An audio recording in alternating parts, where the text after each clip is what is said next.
Hi everybody, I'm Spike Brave, and today I'd like to talk a little bit about targeting and some of the information you get from visual inputs in your HUD in a fight, and give you a more advanced talk about using your targeting reticule and again the visual inputs that you'll see during a match. I've recently done a HUD tutorial that was meant more as a high-level overview. A couple of people have commented that there's a little bit more information about some of the stuff that the HUD tells you that I didn't cover. I really meant that video to be kind of a high-level tutorial as how your HUD works. So today I'm going to talk a little bit about some of the advanced topics that weren't necessarily covered in that video. So first of all, let's start about talking about the targeting portion of your HUD, and that's right there in the center. I have the plus with the circle in it, and that lets me know where my weapons are pointed. You have two weapon groups. You have weapons that are mounted on your torso, and those are indicated by where the plus is pointing, and then the weapons where on your arms, that's where the circle is pointing. So if you have weapons in both your arms and your torso, you can have them pointing at different things. Also, you can see that the right next to my targeting reticule says 120 meters. Well, it lets me know how far away my target is from me. Now, something that's very specific about that is where my arms are pointed. So if I look at this radar dish right there in front of me, what I'll do is I'll point at the spire on it, and we'll see, hey, look at that. That is 273 meters away from me. Now, if I come up just a little bit and get it to where my torso model weapons are still pointed at there, but my arms aren't anymore, you see it goes to infinity and pointing up at the sky, so there's no stopping point. So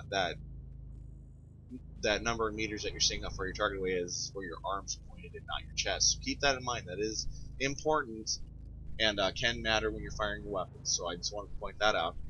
And then of course you can see that I can get those targeting reticules to diverge. So my arm mounted weapons would be firing a little bit higher than my torso mounted weapons in this case. Now as you can see, point up and I can point down. Any BattleMech can do this. Now some BattleMechs can't go side to side like this. If your mech can't go side to side, what it means is it doesn't have lower arm actuators. If we're talking about how BattleMech's constructed, its arms have several actuators. There's a shoulder actuator, and every BattleMech has that, and that's what allows you to point up and down.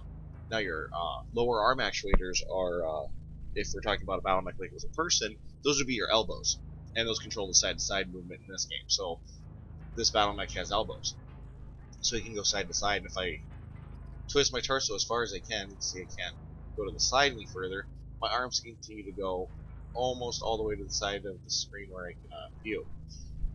If your BattleMech only goes to, say, here, let's say you've twisted to the side and you've turned and you only get about that far, what it means is one of your arms has a lower arm actuator, so you don't get quite as far of a range of motion in that. So that's how those lower arm actuator works. And then the third actuator that's important in this discussion is the hand actuator, and that gives your BattleMech hands. Right now, those don't do anything in game.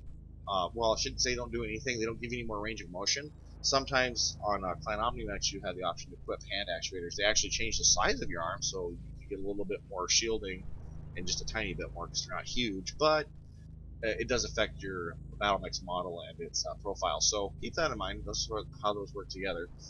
So the other important thing about the targeting reticule are those 6 squares around the aiming points. What those squares indicate are the state of your weapon groups. So if you look in the bottom right-hand corner, you can see that there are my weapons that are equipped. The 2 medium lasers by the circle, those are my arm-mounted weapons, and then everything else in this mech is torso-mounted, so it's by the plus. And also, as I'm discussing this, something I do want to mention is clan mechs look a little different. It's all cosmetic. Instead of a plus, it's an X. It all works the same. It's just cosmetic, and of course, in the clan mech, the overall color scheme is blue, not yellow, as in the Sinister mech, but it's just cosmetic, so don't worry about that. So those 6 squares are my weapon groups. So you can see I have all my medium lasers on weapon group 1, and weapon group 1 is the top left square. So if I fire weapon group 1, it'll turn red. So it's letting me know, hey, you fired these weapons, they're recharging. As soon as they're done recharging, I can see that through that square. So that lets me know that what state my weapons are in. And if you have a Gauss rifle, it'll also let you know the state of charge and discharge and reload on the Gauss rifle. As I said, this is kind of meant as a discussion of how this stuff works. If you're curious about a specific weapon, I have weapon tests for every weapon in the game. So head out to my channel, go look at the playlists I have, and you'll see that there's a set of playlists for both Inner Sphere and Clan weapons, broken down to energy, missile, and ballistic. So if you want to know a specific how does this gun really work, check out those videos. I go through every single weapon in the game. So, as I said there, I just want to talk about how you can use visual inputs through your HUD in a fight to give you some little bit of advantage over players who may not necessarily know this. So what I've done is I've set up several scenarios you may encounter in a match. And first of all, let's talk about the Commando I like to pick on in all these videos out on this map, the testing grounds.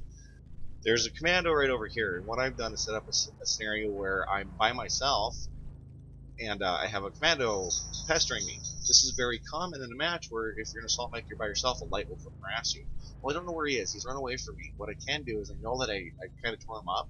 So if I start looking around, wait, there's smoke. He's hurt, so he's smoking. So even if I don't have seismic sensors or something that would let me find him without visual contact, I can look for that smoke. So there's smoke in there. Let's go see if he's there. Yep, there's the Commando. He's smoking, and I can actually tell he's in a lot of trouble. Let's look at him and just visually inspect him without targeting him and see what information we have. Now, if we look at his model doesn't have arms. His arms are gone, so he is armless, and I can just tell that by looking. I don't need to target him. Now, something else I can tell is where the smoke is coming from. So if I look at him, I see a lot of smoke coming off his legs. It means his legs are hurt. And I can't tell by looking at the model if a leg is missing. Now, if he was moving and limping, I could tell he was missing a leg. And which leg he was missing. The leg that's destroyed won't move as much as the one that is still intact, so the mech will look like he's dragging himself with that one good leg. So let's target him and see exactly what's wrong with him. New target acquired.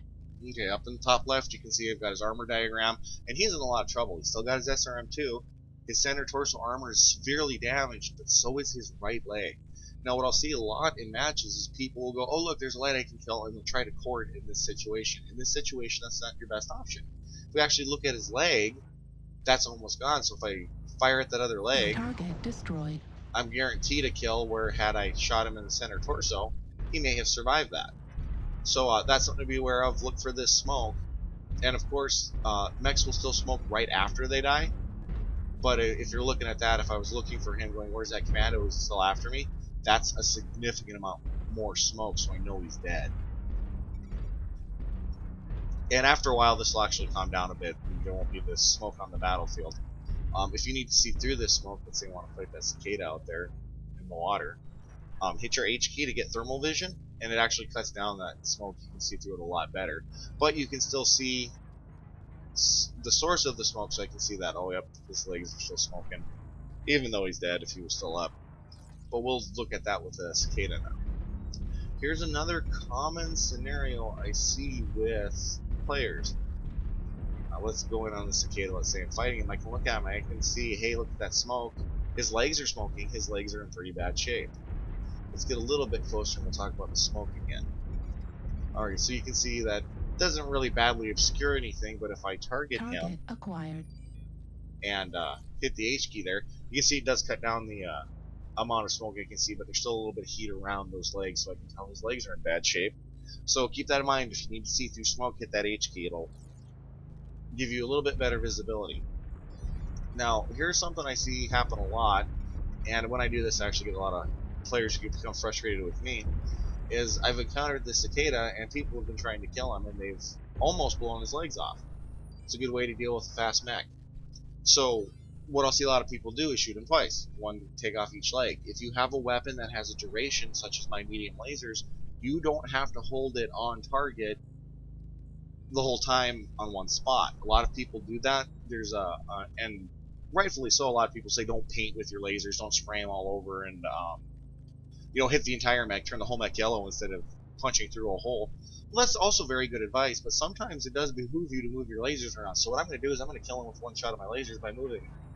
So what I'll do is I'll start shooting him in this right leg, and then I'll drag it over to his left leg and take him out with one shot. And let me show you how to do that. Target destroyed. So by dragging it across there, I managed to get both of his legs. Now, if he was in really, really good shape, that doesn't do me a lot of good because now I've sprayed damage all over him. But in some situations like that, that was one shot and I managed to kill him. So keep that in mind. Watch what's going on with that armor diagram and move your weapons as appropriate. If, let's say, I wanted to take out his leg because it was badly damaged, then after that maybe go for a side torso, I can take out the leg and then drag it into a side torso. So keep that in mind as you're targeting. Sometimes it does help to move your weapons as you're firing if you have a plan in mind and you're just not spraying weapons all over. Target Let's take a look at acquired. this catapult and talk about another situation that can occur. So he's in pretty good shape, and let's go back to our dragging lasers example. Now his legs are in pretty good shape, so if I sit here and start dragging my lasers across his leg, that doesn't do me a lot of good. See, that's not doing me a lot of good. What I want to do is focus. Now, something to be kind of aware of is you need to learn where BattleMechs' weak spots are and where they carry their guns. I happen to know that a catapult carries its LRMs in its arms.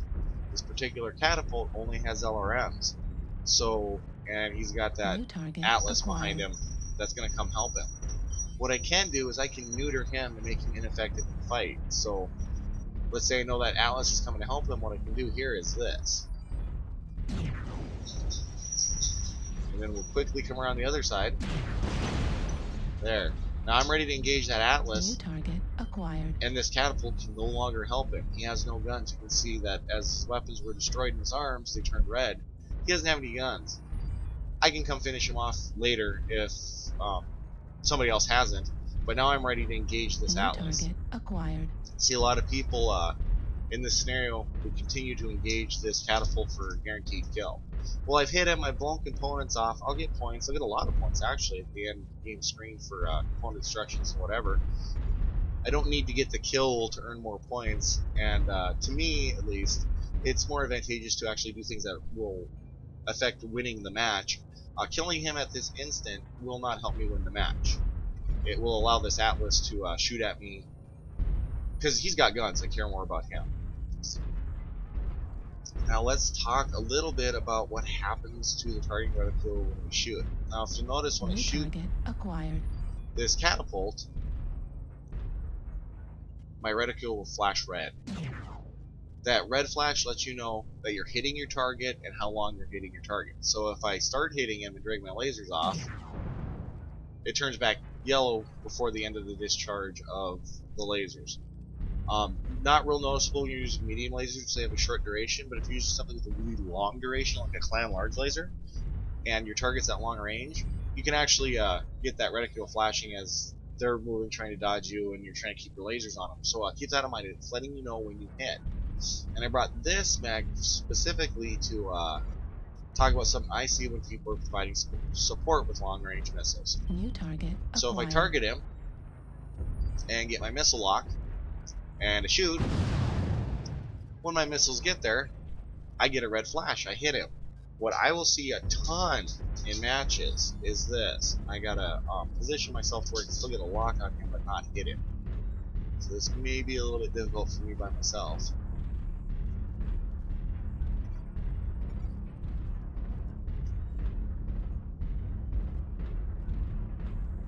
Or actually, let's just do it like this.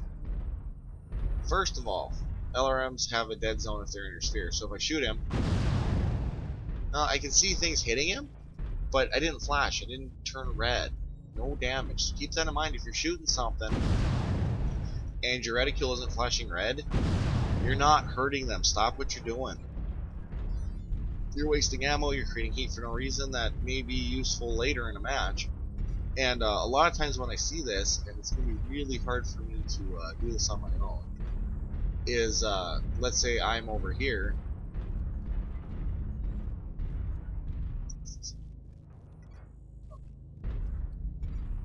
A lot of times what you'll see is a mech who's very far away from his target, and he's shooting his LRMs, and he's hitting, like, let's say the side of this mountain. Well, if you're looking at your targeting reticule, you can say, hey, look, I'm shooting LRMs. They should have gotten to the target, but they're not flashing. That means he's in cover. Stop shooting your LRMs. Not to say that's horrible in all situations, but if you've gotten set up and you're in the back somewhere and you're just trying to provide some long-range support and she can't get there and you want to shoot your LRMs, nothing wrong with that. But if you're not seeing that flash, it means you're not doing damage, so you may want to reposition before you continue shooting. Now, if he were, let's actually use the Jenner for the example of that. There's a Jenner up here in the corner. Target acquired. Let's say he's peeking over that hill at me and sniping. Say he's got large lasers instead of his medium lasers, and he's popping up over the top there to snipe at me or my team. I might shoot a couple volleys of LRMs at him to keep his head down, and that's actually very valid. I wouldn't discourage you from doing that. But let's say we're both just kind of in standoff mode. I wonder if I can hit him. See, by actually watching when I flashed and what happened here, this is a great example. You can see most of the missiles are actually hitting the side of that hill. Say one missile's hitting him. So by looking at what I can visually see and not just relying on the fact I have a lock, I can tell a lot more information. His armor's just yellow after 2 volleys of 15 missiles. Well, that means a lot of them aren't hitting him. That's not good. And I may need to reposition to get better shots. So what I'm going to do is I'm going to go down just a little bit further and I bet you I can get that other missile to hit the side of that hill. Must lock. So let's try that. Let's try one more time. I don't want to waste a bunch of your time trying to duplicate this. As you can see, my target decayed there. I guess I backed off fast enough. So yeah, keep that in mind. If you're not seeing that flash, you're feeding your missiles into the side of a mountain. Really important about those LRMs. I've watched players sit in a match and they'll just sit there and spam LRMs all day and not hit anything because somebody's wandered off into cover. You still got a valid lock, but you can't hit them. I just think that one is really, really important. And the other thing is, what I'm going to do is I'm going to target this catapult. Acquired. This lets me get a lock on him. Yay, I've got a lock. Well, let's say that Atlas I'm fighting is the DDC Atlas. DDC Atlas has ECM, and I can no longer target him. What you can do, and it's kind of hard, but it's an available option, you can dead fire your missiles. Let's say he's overconfident. I have ECM, you have LRMs you can't lock on. I don't have to. Your LRMs do not require a lock to fire. They require a lock to have guidance. So if I look at him and I point my targeting reticules at him, those missiles will come down where I'm aiming. I can still hit him. Now that being said, if he were moving, that gets a little bit more difficult. I'm moving around to simulate him moving. Oh, no, not that time. Maybe? Not too close. So if he's moving around, that gets a lot harder, but if he's just standing there, and he's 180 meters away, I can still put missiles in him. Keep that in mind. I see a lot of players not taking advantage of that. Or let's say that he's engaging a friendly who's over here at this building and he doesn't see me. He's protected by ACM, but if he doesn't see me and he's just shooting at a guy, I can sneak up on him and let him have it with some missiles. So keep that in mind. Your LRMs do not require a lock to fire, only a lock for guidance. So I can shoot at him all day long. I'm not going to be near as effective if I don't have my lock, but I can still hit him. So keep that in mind.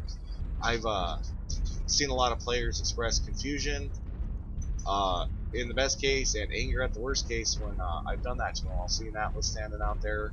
It's usually an Atlas too, but or any ECM mech, and they're standing there going, "Aha, I've got ECM, you've got LRMs, you can't hit me." I do this, and that's preceded by, "I don't understand. Am I narked? Is there a UAV?" The uglier side of that is you're cheating, you're hacking, you've done something. Well, no, that's not how missiles work. So I did want to share that with players out there. I believe that's everything that's like really kind of advanced topics that are visual inputs that you get during gameplay that are somewhat HUD related, but not really. Just to give players a better look at what's going on. And again, let's talk about the smoke just for a second. Smoking from his arms, he didn't have any, but that leg's smoking, so I could tell without targeting him that that leg's hurt. That's a place to go for. So keep that in mind. It's important to know where your opponent's hurt, and if, let's say I want to fight that Atlas, I can fight 2 mechs at once in an LRM setup by targeting him. So I'll get a lock on him, And then what I can do is fire, and then come back to him and try to maintain that lock and see if I can do it a little bit faster next time. So we'll fire.